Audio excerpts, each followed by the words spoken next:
right, welcome everybody to Workplace Therapy. It's a podcast where we discuss the experience of working together and how we heal together. My name's Scott Arietta. I'm the founder and CEO of Unity & Company, and I'm joined by my co-hosts, Dr. Sarah Gould and Skylar Lewandowski. Now, in our very first two episodes of Workplace Therapy, they were on trust and psychological safety in the workplace. And it must have struck a chord because a lot of you have reached out to us and told us your stories of how the presence or absence of psychological safety had a profound impact on your workplace experience. So on this week's episode of Workplace Therapy, we have a guest who's a specialist on workplace culture, and he's going to help us dive more deeply into how we can create a culture of psychological safety in the workplace. So without further ado, it's my pleasure to introduce you to Jake Herway. Jake is a partner at Gallup, where he serves as an advisor to executive leaders across a multitude of industries, from tech to medical devices to information services. He has over a decade of experience leading culture change and driving growth strategies for his clients.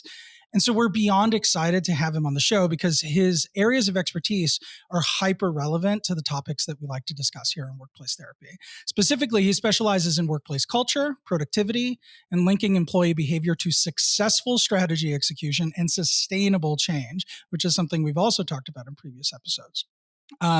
Prior to joining Gallup, Jake was an international credit portfolio officer for a major global bank, where he led a massive post-merger integration for his team.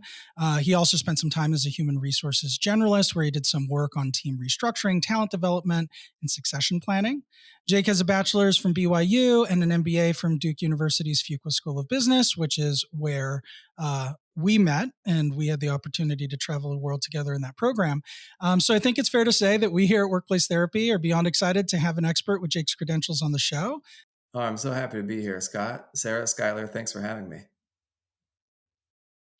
All right. Well, let's go ahead and jump in. So, Jake, just to ground our listeners a little bit more on your background, can you go into more detail specifically about the work that you all do at Gallup? Culture transformation is the story, and really what that is behavior change at scale. So we get deep into the psychology as much as the business model and strategy and bringing the two together. We spend a lot of time in the human capital practices, how you attract and hire, building an employer brand, how you promote and develop for optimal performance management, and ultimately leadership development. Of course, it starts and stops with the leaders, the tone they set, the model that they give us to follow. Excellent.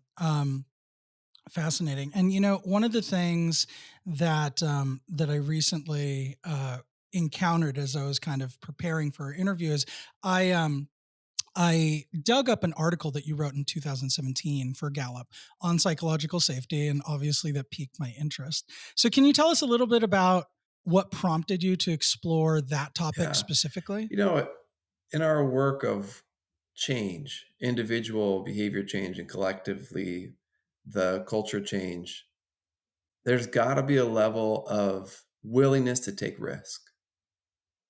And that willingness to take risk, of course, is heightened when you feel psychologically safe to take those risks with the people you're around.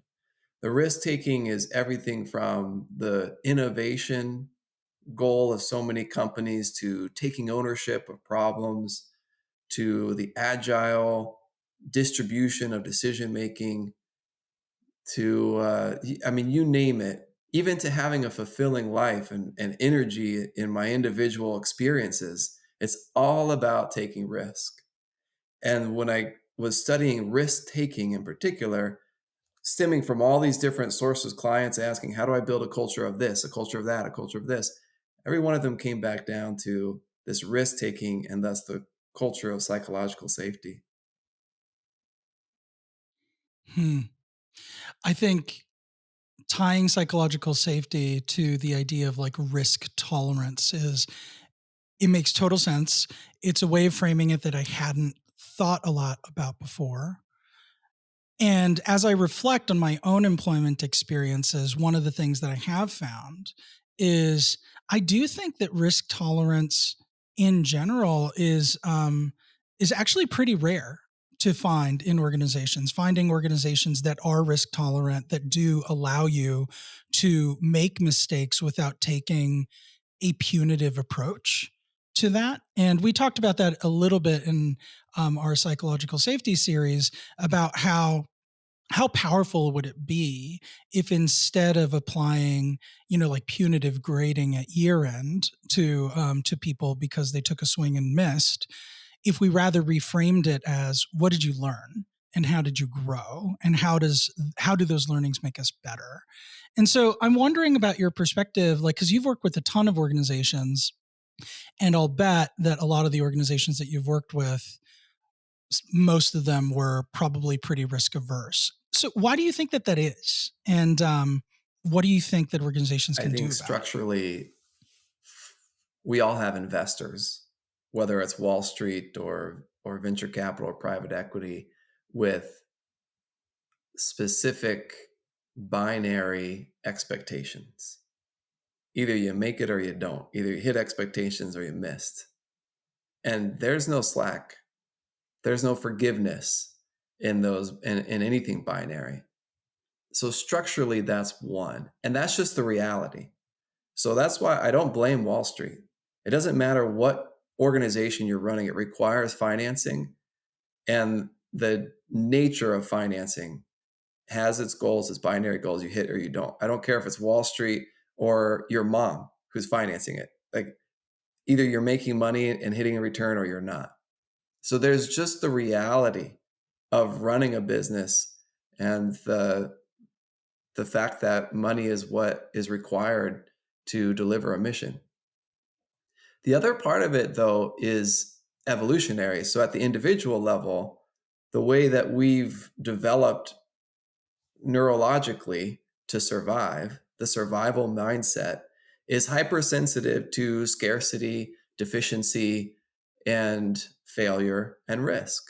We don't want to take risk because it puts survival at risk by definition. So I think human nature doesn't want to go there anyway. And it's interesting how the world has evolved and our expectations for performance and fulfilling our human potential and self-actualization. There's such an upside that we're going after that our brains haven't evolved to yet. So Hmm. it's a real challenge. That's why you say most organizations I work with, you're absolutely right. There isn't that risk tolerance because it's not natural. That's You're striking on something that I've been wrestling with for most of my career. So, Jake, as you know, um, when we started a business school together, I came from a customer experience background, and there's this phenomenon in the customer experience world where the vast majority of customer experience organizations aren't actually customer experience organizations at all. They're customer support operations centers, right? They're managed like cost centers. They're held to expectations like cost centers.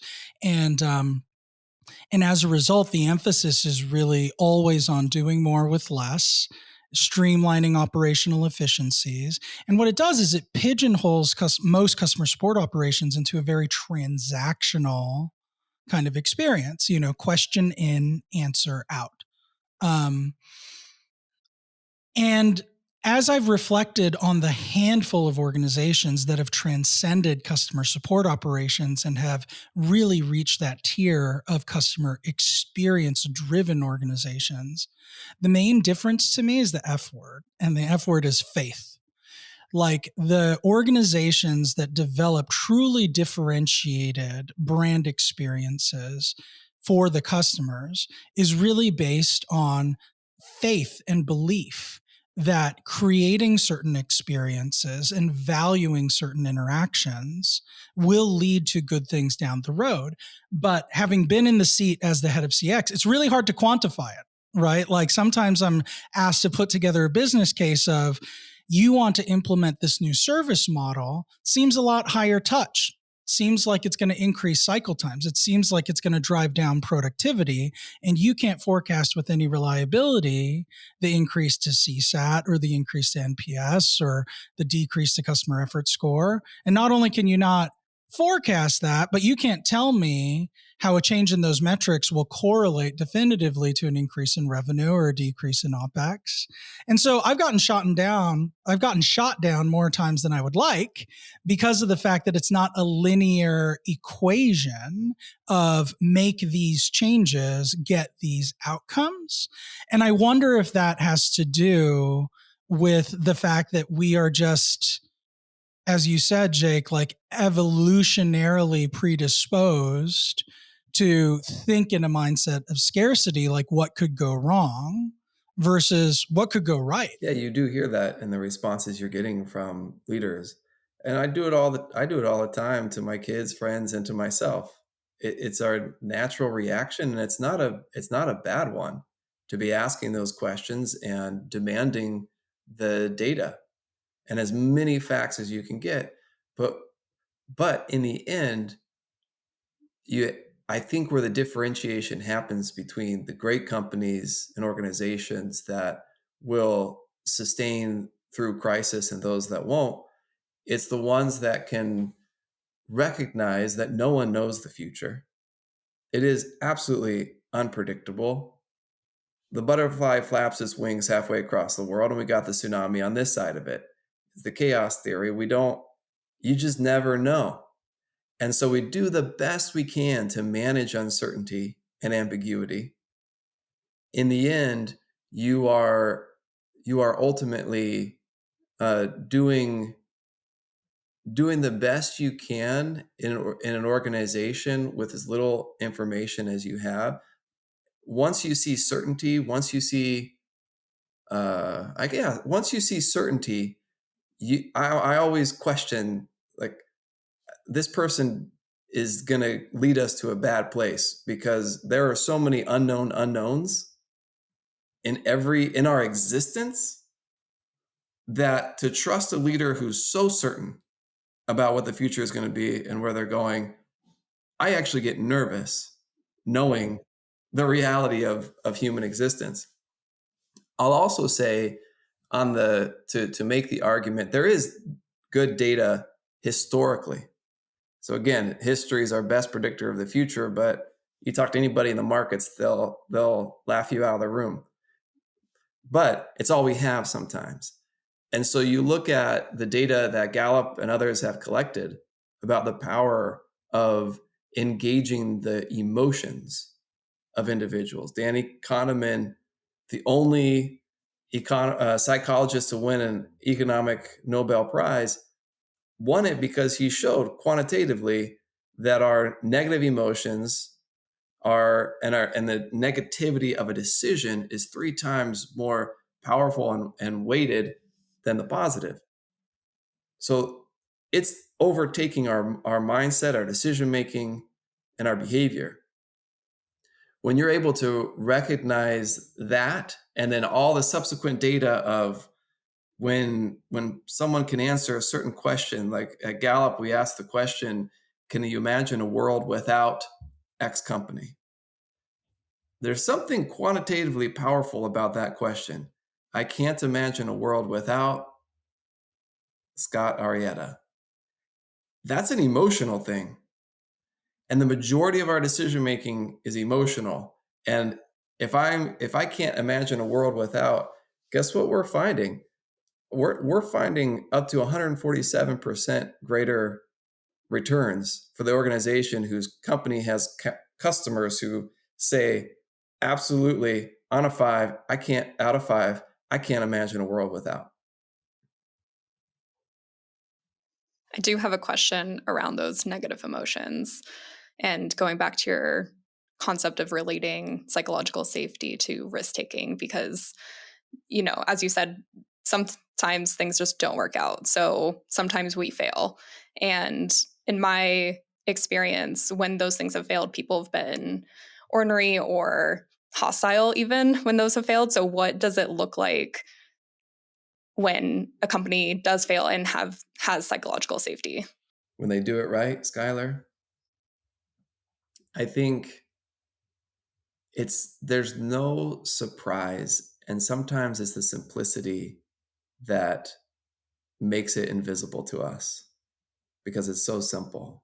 But it's the relationships that we've invested in, and the trust that we have, which is why trust was such a resonant topic, Scott, as you said earlier.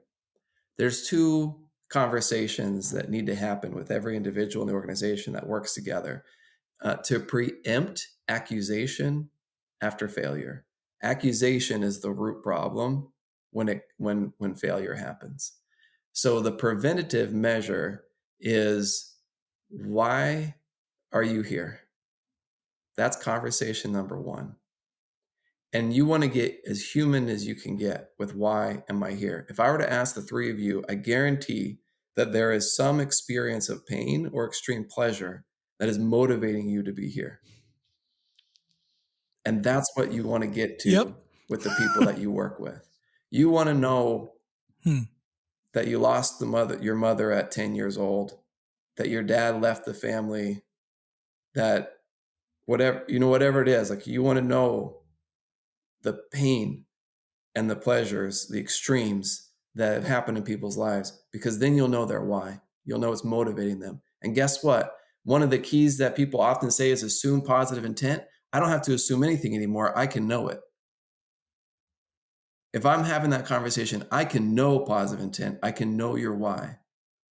That's preemptive conversation number one, preempting accusation, which is where everything starts to fall apart. And then number two is, there's two sides to this conversation, but the more powerful one and proactive one is, what I appreciate about you is, fill in the blank. What I appreciate about you is, fill in the blank. Then I start to not only express your value, but validate the value in my brain and in yours, and in my heart and in yours. What I appreciate about you is. The flip side of that is, you can count on me for, fill in the blank. So it's like, if the appreciation isn't as forthcoming or isn't there, you can start with what you can count on me for. You can own that and claim it as an individual and bring it to those around you. Say, here's what you can count on me for. And then ultimately you'll get to the, this is what I appreciate about you conversation, which is the end goal of that, is that validation. Then you're clear on purpose, and you're clear on value and contribution. Those two ingredients are key then to, when something goes wrong, instead of pointing fingers and blaming and accusing, we put our arms around each other and say, we got this. This is our problem and our opportunity. Let's do it together. I love that framework, Jake. And it reminds me of an article that we kind of analyzed in our first couple of episodes of Workplace Therapy. It was written by Amy Gallup of the Harvard Business Review. And one of the things that she said was a key to implementing psychologically safe work environments is to replace blame with curiosity, which sounds simple enough, but something that clicked for me as you were going through the exercises that you were just talking about, like, what can you count on me for and how do I see you, is I almost feel like those exercises make it so much easier to replace blame with curiosity, right? Because blame kind of takes an internal talk track and an externalization of the anxiety that I'm feeling about our collective failure as a team, right? It's like, we failed and it's because Jake, and I'm telling my story in my head about what Jake is and what he's committed to and what he's not committed to. Yeah. But to your point, it's like you're replacing that internal narrative with a much stronger narrative that comes from my mouth. Like, what do I appreciate about Jake? What do I know about Jake to be true? And the reciprocal, what is Jake's level of commitment to me and to this team? And since I know that now as a foundation, it's so much easier to withhold blame and instead lean into curiosity, because in the event of a failure or in the event of a swing and a miss in a team context, I am now like, I know these truths. I know that Jake is all of these good things. And I know that Jake's commitment to me is X. We still did not meet our goal this time around. And so how can those two things both be true? right? And what can we learn from it? Versus replacing blame with curiosity. It's like it's a But great one how? liner. It's just like much harder Yes. to do. But how? Exactly. How do you Can do I it? simplify the world Yeah. even more? Yeah, Remember do how it. the problem is our brain has evolved to a scarcity deficiency, risk averse. All we're doing is conditioning our brain to react differently. That's all we're doing. Skylar, when you ask the question, how do we get there? The how is I got to be conditioning my brain. That's got to be a priority. I'm conditioning the way that the stories that I'm telling myself that lead to the behavior. So I'm trying to get the right story in place, the brain conditioned so that when that stimulus comes, I react in a way that is not evolutionary, but progressive. That'll get us to collective success instead of individual survival. It's simple. It's conditioning the brain.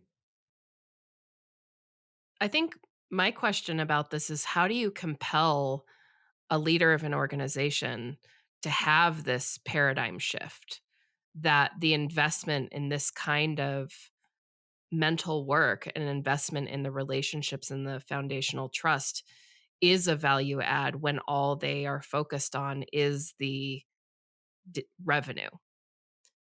Is there something that you found in your work that really helps compel them to think differently and have this shift?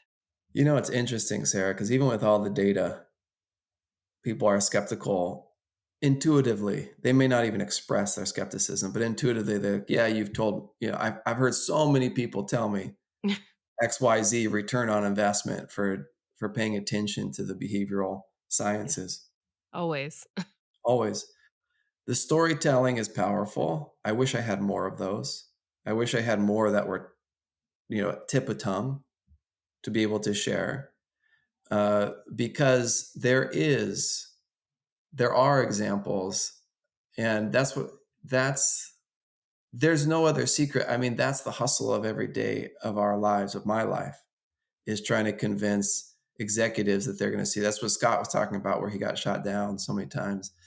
It's the beauty of it, keeps us employed. Again, the mindset is there. It's like, and we all live with it. We all experience it ourselves. It's that individual survival mindset that's going to be always difficult to break into. So the silver bullet is what I'm not coming up with for you. What I am telling you is the data helps, but never works alone. But when I can tell a story where the CEO hears relevance in her own experience, most often, I'm just going to riff for a second, because most often what I find is that organizations who are growing single digit percentage, are usually the ones who are tapped into this already and that I can help most. They're already oriented to the fact that people matter, psychology matters. They're the ones that have already torn down the borders in their mind and said, just because I'm trying to earn a profit doesn't make this person any less human than if we were trying to raise a family together. Like, we're all humans in a common goal. The interactions are the same. There's no surprises in business and family and in community and whatever. On a soccer team, whatever it is, it's like we're humans. Those that are growing have already tapped into this. They're the ones you can help bet. They're the ones you can take. And those are most of my stories where I can double your growth rate.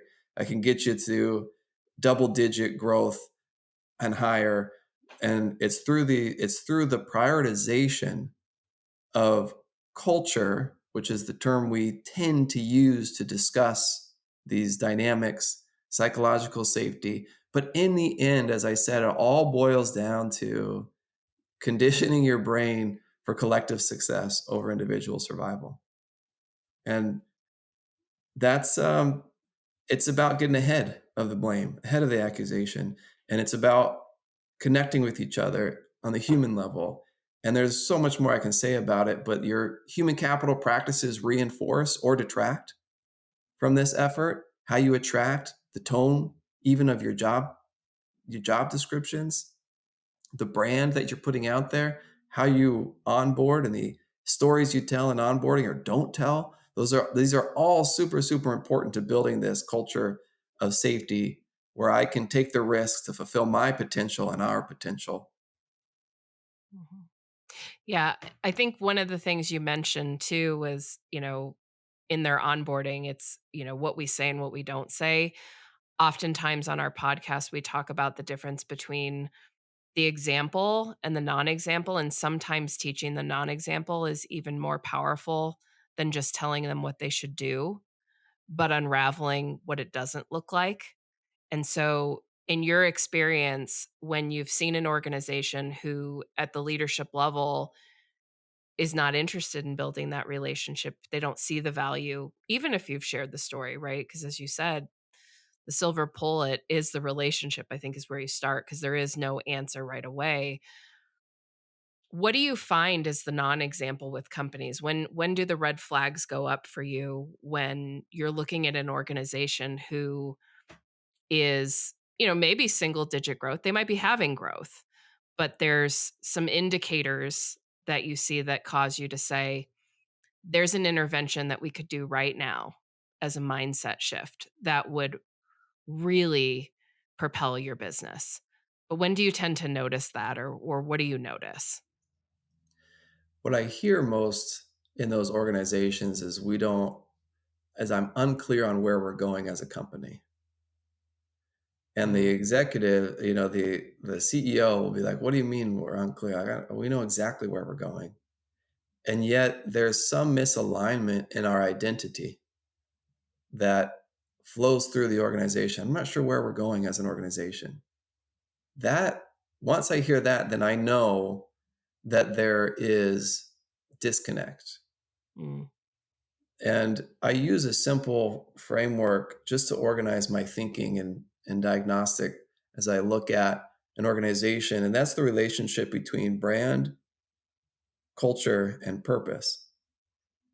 When the three of those are aligned or misaligned, it's creating an identity either way, one that's clear or one that's unclear. And the relationship between those three is, why do we exist in the first place? What problem are we solving?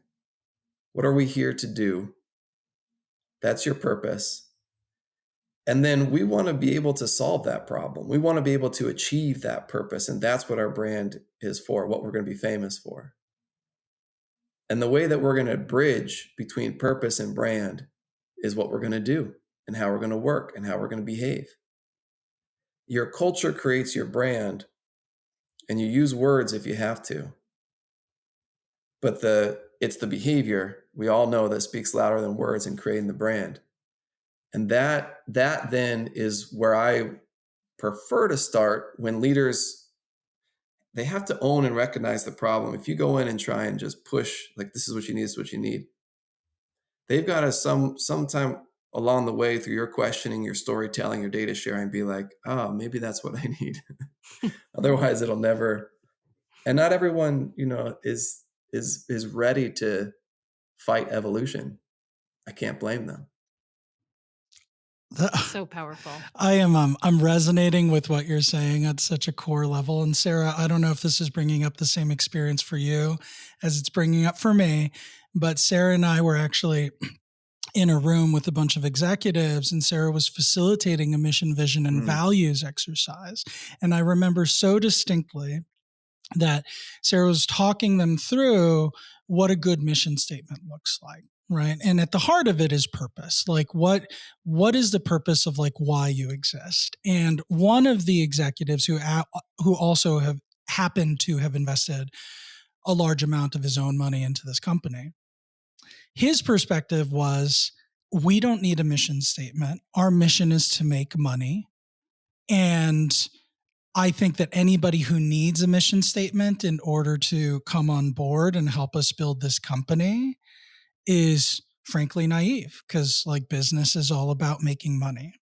Right. And what you said brought up just brought me right back to that room. And I really wish that you were in that room with us, Jake, because I feel like my translation layer from what you were saying is like your mission statement isn't just this perfunctory thing that you do because all companies do it. You like go through the mission, vision, and values exercise, you print them on poster board, you stick them on a wall, and then you're done, right? The mission is really about focus.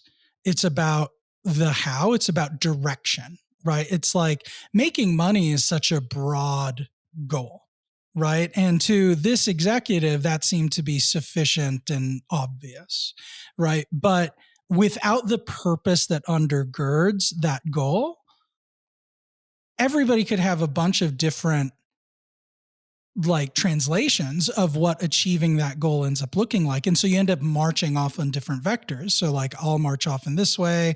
Sarah will march off 5 degrees off of that. Skylar 5 degrees off of that. Jake 5 degrees off of that.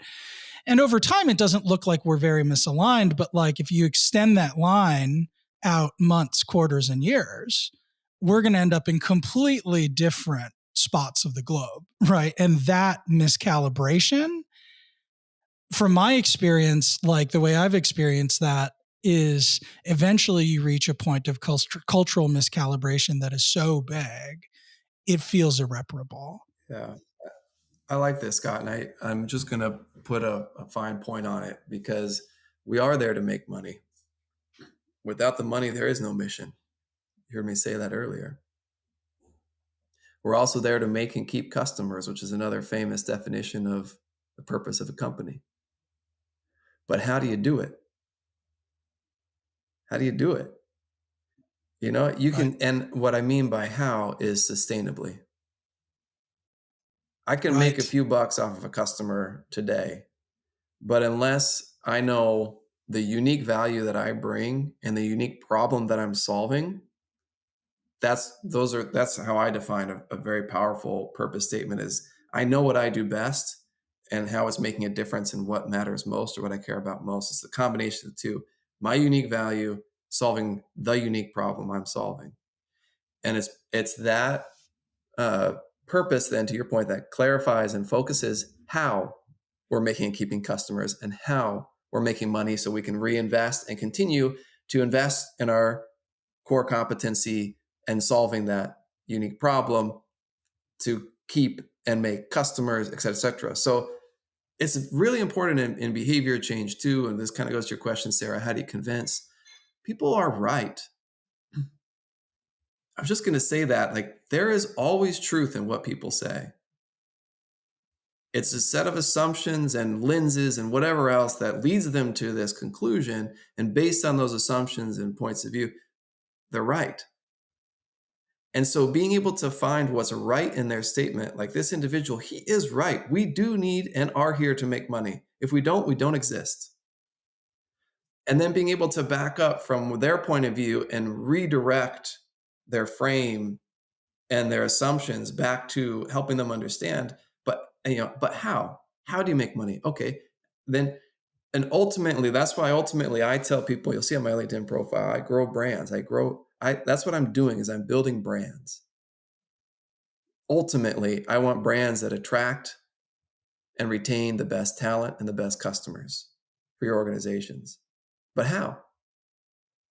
Well, it starts with purpose. That's why I call myself the purpose solver as well. You solve for purpose. If you're solving for purpose, that's how you attract and retain. And guess how you solve for purpose?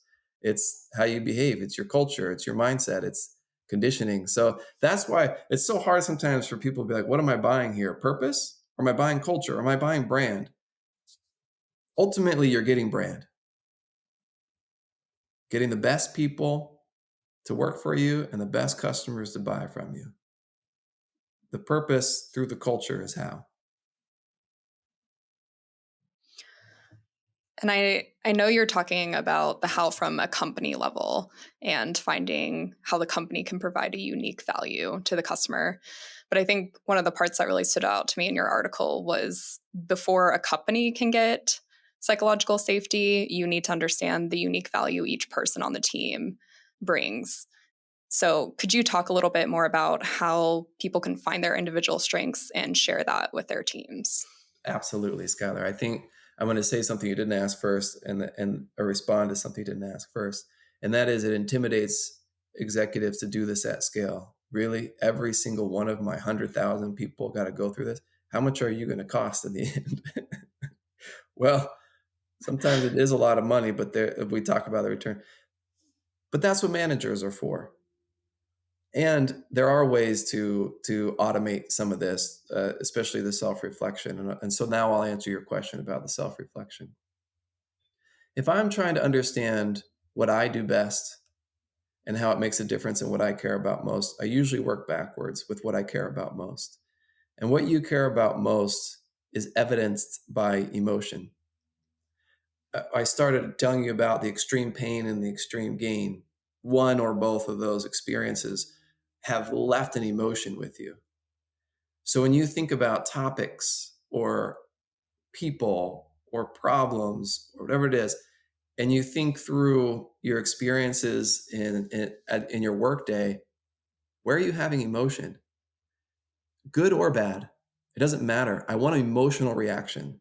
What frustrates the heck out of you, right? Like, face turns red, like, that's why you guys are here, because you had those moments. That emotion is what's driving what you care about.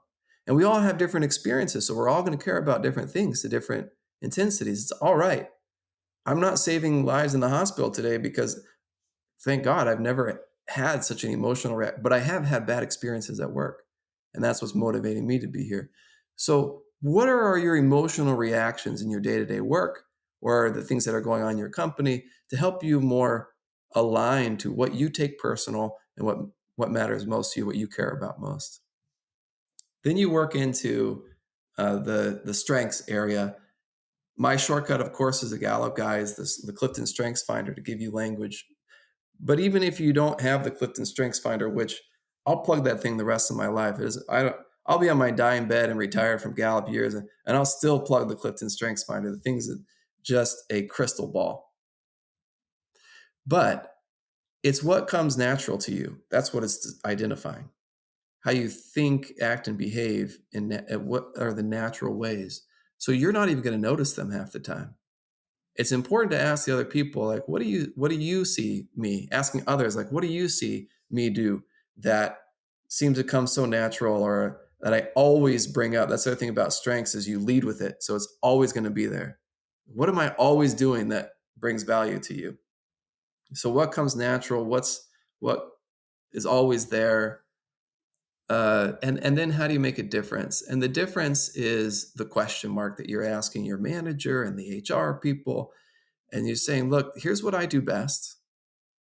I'll give you me as an example. I know it's not the most tangible, but I help people see things that others miss.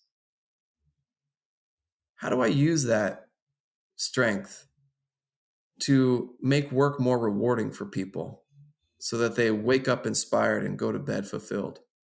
Because that's what I care about most.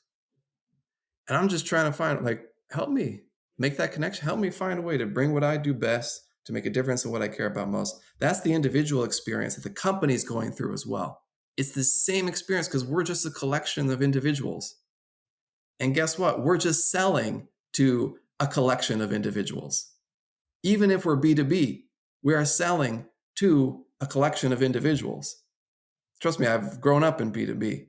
I don't work for a client company. I work for a client individual. And so this is the same process that we go individually as we do collectively. When you can marry the two and have that alignment,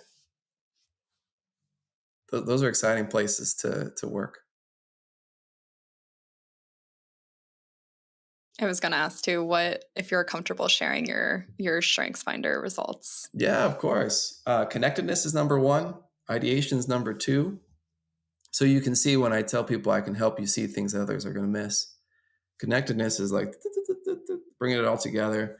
Ideation is, of course, being creative and novel with those connections I make. And then I have a ranger. A ranger, ARRANGER, is looking for efficiency.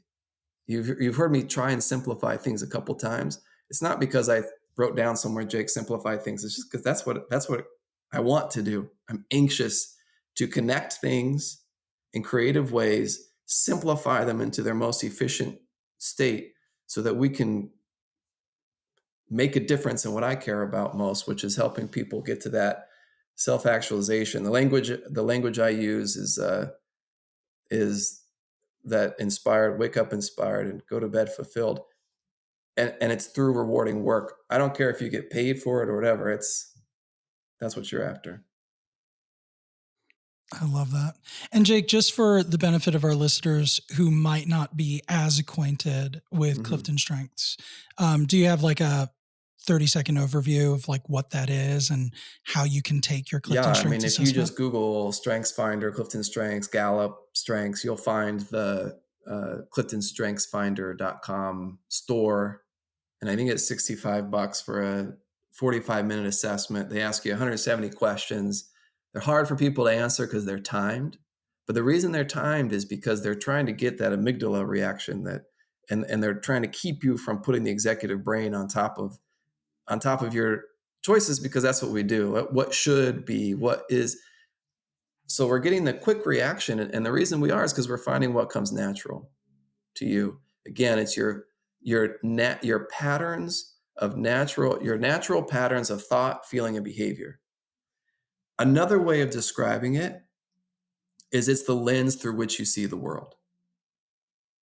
When stimuli comes at me, I'm looking for connections. I'm looking for ways to create an efficient path forward. Connectedness, ideation, arranger.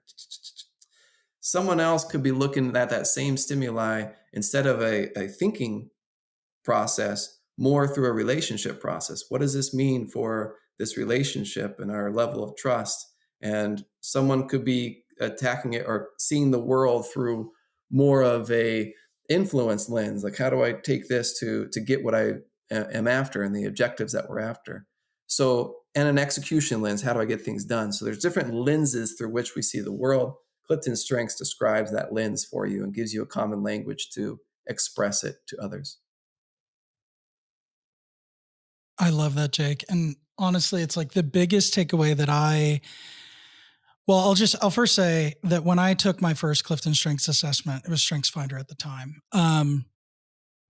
It just completely changed my life. And I think like the reason that it changed my life so much was because I came from a household in which academic achievement was very, like, it was placed on a pedestal. It was like the thing you were supposed to do to be kind of like a good child, contributing member of the household. That was the one expectation my parents had was to do the best you can in an academic environment. And my academic experience anyway, and I know that there are more classically leaning educational institutions out there, but the type of education institutions I went to were very much teaching you what to think and not how to think. Like, there is a right answer. You will get a multiple choice comprehensive exam at the end of the semester, and we will tally up your right answers versus your wrong answers, and that will determine whether or not you have your coveted 4.0 or not. Right. And so I spent the formative years of my life dividing things into right and wrong answers, right and wrong perspectives, right and wrong behaviors.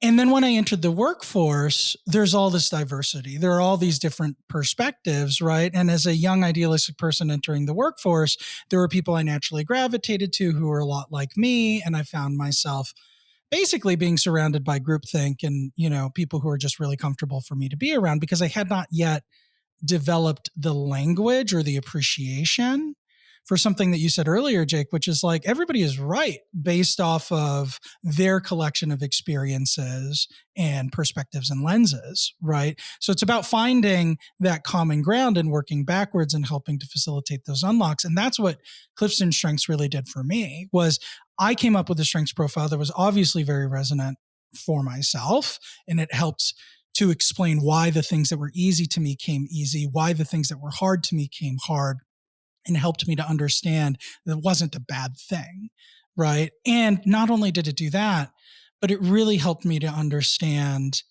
that the other people around me, just because they are different, doesn't make them worse or less capable. In fact, the opposite. They bring something to the table that is complementary, supplementary to like what I bring to the table. And if you can actualize that, you can develop a team that really punches above its weight class.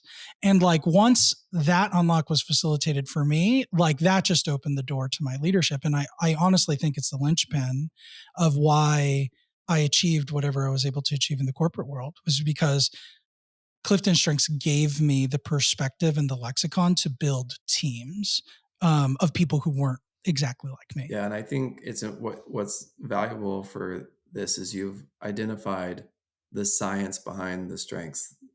The Strengths Finder is a tool, but it has such a powerful mindset behind it and set of beliefs that can shape your story and thus shape your behavior. So what you just shared wasn't, I learned that I was a connector, and so I started connecting more. What you shared was the philosophy, the beliefs, and the story that it started to tell. You started to tell, having been exposed then to the science of strengths. It's that story that matters. It's that conditioning. It's in the practice of that story and being validated that that story is going to work for you that starts to change the behavior. And ultimately, Skylar gets us to a place where we're reacting to failure with collective optimism and curiosity instead of blame and accusation. Love it.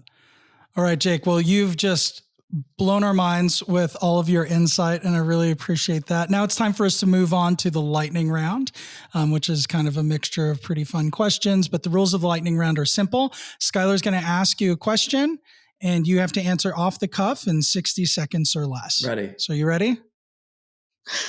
All right. Who is the leader you look up to and why? So recently, relatively recently deceased, Sarah, this is for you.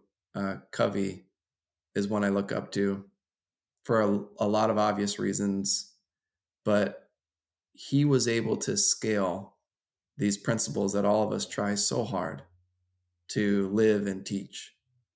And I don't know how he did it, honestly, and admire that and admire him for his ability to scale. +1, +2, I'm sure. Yeah, we're keeping score here too for your answers. All right, this one's for me. I'll judge this one. What is your bucket list vacation destination and why? This is a hard one. Can I just say I just came back from Machu Picchu 2 weeks ago. That was on the list. The Inca Trail. Well, there's so much I could tell you there. That's But what's amazing. left on my bucket list? I went to Oman recently, and it's only one of two kingdoms that are ruled by a sultan, from what I understand. So Brunei is next on my list. I want to hit both the sultan countries. All right, I'll give you a +3 on that one too. All right, tell us about the funniest or maybe most awkward moment that you've had in the workplace. I mean, I've got 100 of those reply all stories for you. But the worst one, I don't know how funny it was, but it was the most embarrassing. I get in my car at 5 a.m. and I'm headed down to Newark, which is my airport. And I realize, I mean, the heart drops and the temperature goes up and the face goes red. And I realize that I left the house when I needed to be at the airport. And this was a session where executives are flying in from all over the world. I'm leading a strategy. I mean, it was just like, and this was pre-COVID, so it wasn't, hey, let's just get it. Let's hop on Zoom. And I've missed flights before and things change, but this was one where it was like the meeting and I was the guy and I completely stood them all up. And I mean, I could tell you the rest of that story, but that was the worst moment for me. Most embarrassing phone call I've ever had to make.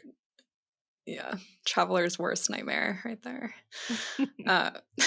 Okay, what's the most useful non-work related app on your phone right now? Ooh. I'm going to go with Strava. I ride bikes because I love to explore.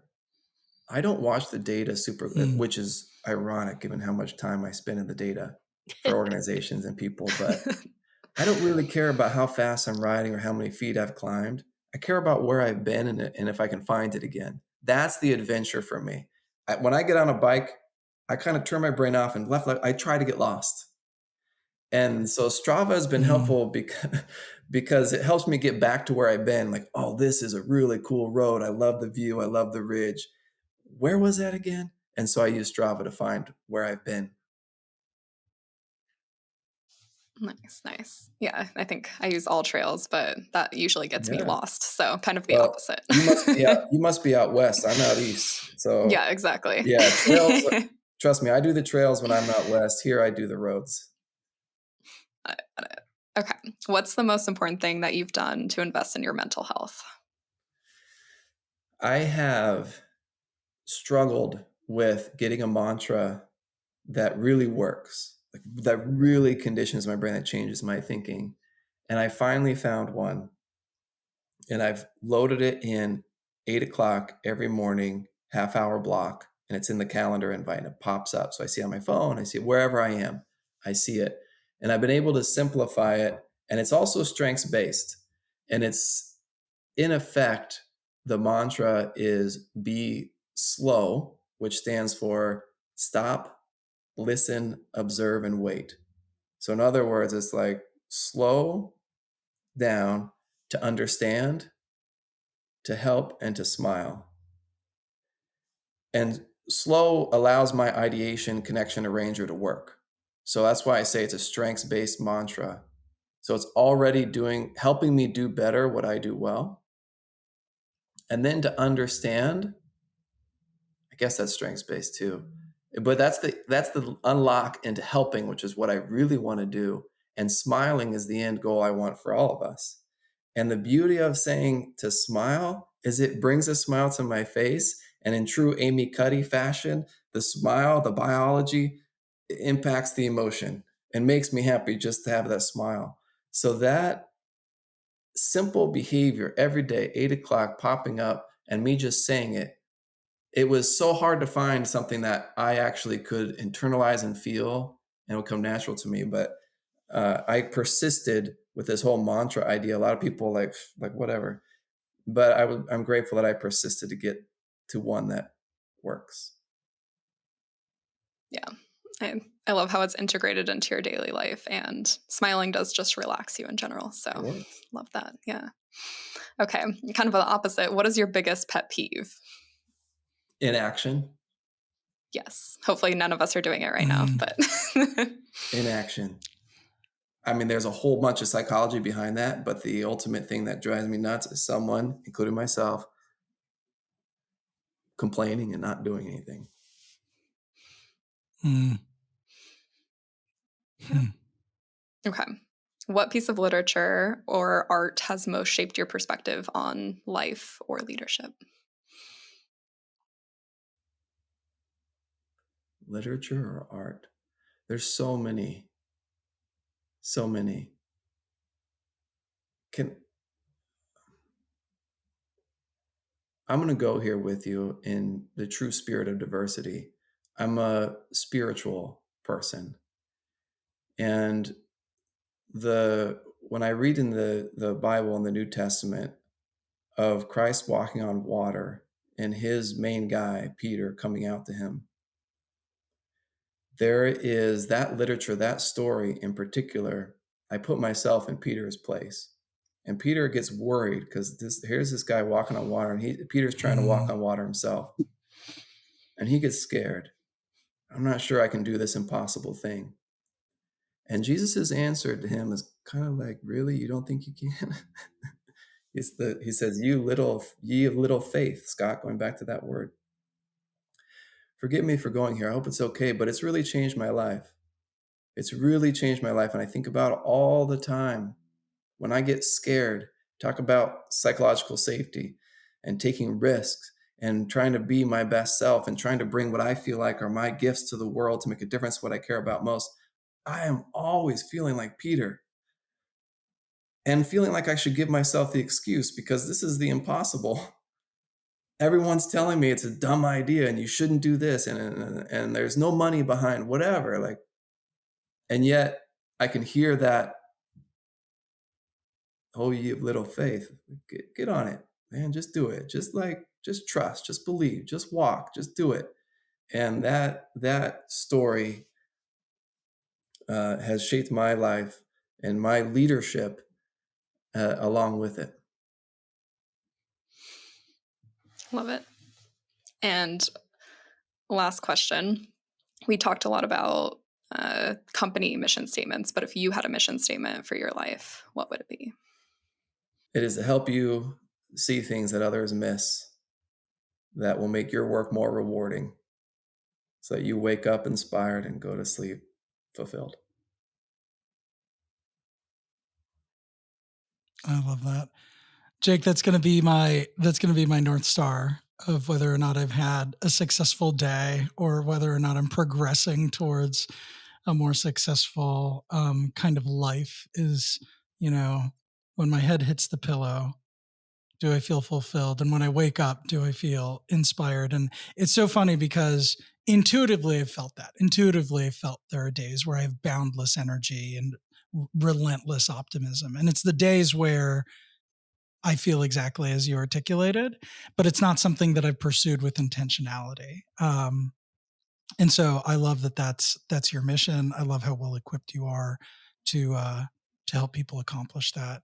And I love that you came and spent time with us and just we all benefited from your wisdom. So that wraps up our session for this week. Jake, I do want to ask you before we wrap, if people want to learn more about the work you do at Gallup, or if they're interested in engaging with Gallup because they're organizational leaders and want to bring some of the power of your interventions to their organizations, what's the best way for them to get in touch? I guess with me individually and my representation of Gallup, if you Google Jake Herway Gallup, my bio will come up and you'll see all the writings I've done, and that'll be easy access. But I'm the only Jake Herway in the world, isn't it? Lucky So you. I mean, my last name is just like too good. It's helped me in so many ways. So Jake Jake _Herway at Gallup.com is my work. Jake Herway at Gmail, one word. I don't mind. Give me an email, my personal, Jake Herway at gmail.com. LinkedIn, I'm the only Jake Herway. Connect there. Anywhere you find a Jake Herway, click connect, and I'm the one you're getting in touch with. Sounds great. Yeah, my last name is not so unique, but combined with my first name, I'm the only Scott I Arietta can that I believe know that. of. Yolo fail. And so, yeah, I'm I'm very Googleable. Well, thank you again so much, Jake, just from the bottom of our hearts. I think we are so aligned with how you see the world and the mission that you're trying to accomplish, kind of serving human beings and helping them to reach their potential. And so you've given me a ton to think about. And so I thank you for that. Thank you also to my co-hosts for spending some time with Jake today. And that wraps up this episode of Workplace Therapy. We will see you all next week.